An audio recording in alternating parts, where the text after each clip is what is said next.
తమలపాకుతో పూజ హనుమకి ఎందుకు చేస్తారో తెలుసా అండి? మహాధీరుడైన వాడెవరైనా ఉంటే, బ్రహ్మజ్ఞాని మహాభక్తుడైన వాడైతే మీరు తాంబూలం ఇస్తారు. ఆయన మహావీరుడు. హనుమ కన్నా వీరుడు ప్రపంచంలో ఉండడు. ఎందుకని అంటే హనుమకి అసలు ఆయుధం లేదు, ఆయనకి రూపాలున్నాయి. ఒక్కొక్కసారి దాసాంజనేయుడుగా ఉంటాడు, అప్పుడు పరమభక్తితో ఇలా ఉంటాడు. ఒక్కొక్కసారి ఉగ్రాంజనేయుడుగా ఉంటాడు.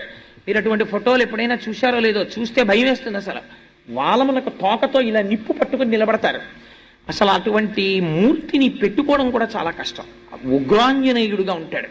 ఒక్కొక్కసారి పంచముఖ ఆంజనేయుడుగా ఉంటాడు. అదేమిటండి ఆంజనేయుడికి అలా శిరస్సులు ఉంటాయా అని మీరు తెల్లబోతారు. అసలు ఇప్పుడు నేను ఆ స్వరూపాల గురించి చెప్తే అదో 9 రోజుల ప్రసంగం, అందుకని నేను వాటి జోలికి వెళ్ళను, కేవలం ప్రస్తావన మాత్రం చేస్తానంతే. అందుకని పంచముఖ ఆంజనేయుడు అని ఉంటారు, అది ఒక స్వరూపం. ఇవన్నీ ఎవరు?